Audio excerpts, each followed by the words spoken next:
She couldn't move, and for a few seconds, Eala genuinely thought things were about to go very, very wrong. Imagine walking off a practice court, expecting a normal day at a Grand Slam, and suddenly you're trapped, surrounded, pushed closer and closer to a wall with no way out. That's exactly what happened to one of tennis's fastest rising stars at the Australian Open. And the story behind reveals something much bigger than just a scary moment. Because this wasn't just about a crowd getting out of control. This was the exact moment Eala realized her life had completely changed. And trust me, by the end of this story, you're going to see her career very differently. Now, on paper, Eala's Australian Open debut doesn't look that dramatic. She lost her first round match to Alicia Parks in 3 sets. 6-0, 3-6, 2-6. A tough loss, sure. A learning experience. Something most young players go through. But what happened off the match court? That's the part nobody saw coming. Because before she even stepped onto the court for a match, Eala found herself in a situation that she later described as dangerous. Not uncomfortable. Not overwhelming. Dangerous. And the crazy part? It started with something every tennis player dreams of. Fans. Lots of them. Eala had been building momentum for a while, but Melbourne was different. Something clicked. Suddenly, people weren't just casually watching her practice. They were lining up for it. Think about that for a second. Practice sessions in tennis are usually quiet. A few dedicated fans, maybe some autograph seekers, but nothing overwhelming. That wasn't the case here. Eala herself admitted that this was the moment she realized things had changed. People were waiting for her, not after matches, not after big wins, just to watch her train. That's when it hits you as a player. You're no longer under the radar. You're becoming a star. But with that kind of attention comes something players don't always talk about enough. Pressure, yes, but also risk. Eala was practicing on an outside court, one of those setups with bleachers and a ramp where fans can get close. It feels open, accessible, almost casual. And that's exactly what made what happened next so unpredictable. She finished her session, probably thinking about recovery, strategy, maybe even her upcoming match. Just a normal transition off the court. Except it wasn't normal anymore. As she walked out, the crowd started closing in. At first, it probably felt exciting. Fans wanting autographs, selfies, that connection every athlete appreciates. But within moments, that energy shifted. The space tightened. More people pushed in. And suddenly, Eala realized she wasn't moving forward anymore. She was stuck. Behind her, a wall. In front of her, a wave of people who couldn't even see what was happening. And that's the most dangerous part of crowd situations like this. Not everyone knows what's going on. People in the back keep pushing, thinking they're just getting closer, not realizing they're compressing everything ahead of them. Eala described it perfectly. The people behind couldn't see.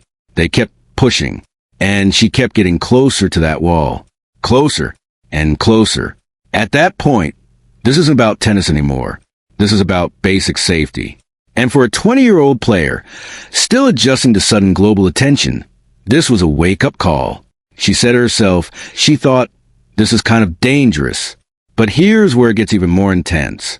She wasn't just uncomfortable. She couldn't move. Think about how quickly that can escalate. One slip, one surge in the crowd, and you're looking at a situation that can spiral out of control. We've seen it happen in other sports, concerts, public events. Crowd pressure is no joke. And in that moment, Eala had to make a decision. Stay quiet and hope it resolves, or take control. She chose the second option. She shouted. She literally had to yell for space, telling people to stop pushing or she might get run over. That sentence alone tells you how serious it felt. And thankfully, that's when everything changed. The crowd stopped. Just enough. Enough for her to finally move, to get out, to breathe again. But the moment didn't just pass. It stuck with her. Because what happened next might be even more important than the incident itself. After that experience, Eala realized something she had been resisting. She needed security. Now, this might sound obvious from the outside. Of course, rising stars need security. It's standard at big tournaments. But for a player like Eala, that wasn't an easy shift. She admitted she didn't want it. She didn't want to feel like her head was getting bigger. She didn't want to create distance between herself and fans. And honestly, that mindset is part of why people connect with her so much. She's grounded. She's real. But there's a line between staying humble and staying safe. And that moment in Melbourne forced her to see where that line is. Interestingly, it wasn't just a realization. Other players saw it too. During conversation, Desiree Crouchick reminded her that she could ask for security. Just like that. Something so simple, but something Eala hadn't fully accepted yet. And when she finally did, everything changed instantly. She went out to practice again, this time with security. And suddenly, the chaos was controlled. The crowd was still there.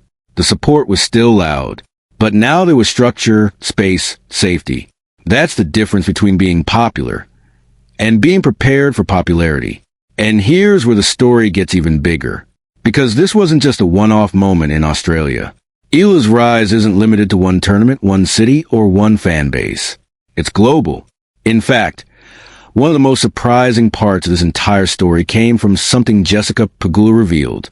She talked about being in Dubai and hearing noise, loud noise from outside. Not from a concert, not from a football match, from a tennis match. And when they checked, it was for Alex Eala. Let that sink in. You have top players, seasoned professionals, surprised by how loud the crowd is for a 20-year-old still building her career. That tells you everything you need to know about her impact. And when Pegula asked her where she feels the most support, Eala's answer painted a fascinating picture. New York, Melbourne, home, Dubai, and especially the Middle East. Now, here's something a lot of casual fans might not realize. The Filipino community around the world is massive and incredibly passionate. Eala isn't just representing herself on court.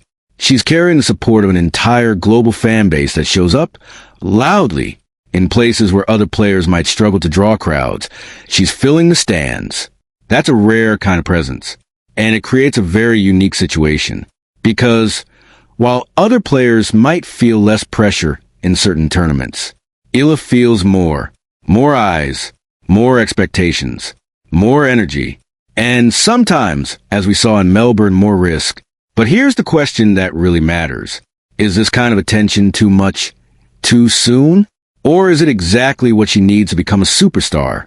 Because let's be honest, the transition from rising talent to global name is one of the hardest jumps in tennis.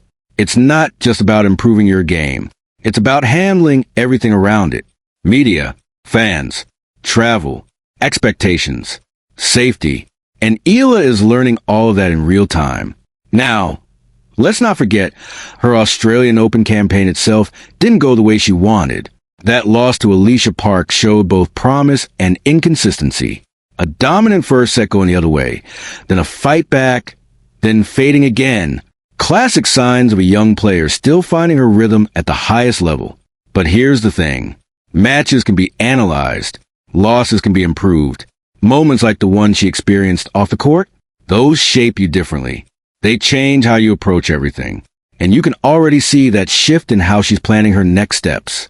Because after Australia, she's not slowing down. She's heading straight into the clay court season. Back to Spain. Back to work. And this next stretch could be crucial. Linz, Stuttgart, Madrid, Rome, Roland Garros. That's a serious lineup. And clay hasn't exactly been her strongest surface so far. Last season, she only managed one main draw win on clay. So now, you have this interesting combination. A player gaining massive global attention, while still trying to prove herself consistently on court. That's pressure, but it's also opportunity. Because if she can put together a strong clay season, everything changes. Suddenly, she's not just a fan favorite. She's a contender. And that's when things really get interesting. But let's go back to that moment in Melbourne for a second, because I think it tells us something deeper about where tennis is right now. The sport is evolving. New faces are emerging. And fans are hungry for personalities they can connect with. Eala represents something fresh, something relatable, something global. And that's why crowds are reacting the way they are. But it also means tournaments need to adapt. Better crowd control. Better security planning, especially for players whose popularity is rising faster than expected. Because what happened to Eala, it could happen again, to her or someone else. And next time, it might not end as smoothly. So there's a lesson here, not just for her, but for the entire tennis ecosystem. Now, looking ahead, I think the most fascinating part of Eala's journey is how she balances everything. Does she embrace the superstar status fully? Does she keep trying to stay low-key? Or does she find that middle ground where she can connect with fans while protecting herself? That's not an easy balance. And it's something even the biggest names in tennis struggle with.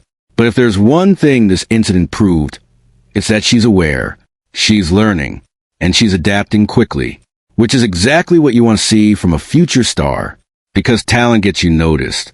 But awareness keeps you in the game. And resilience?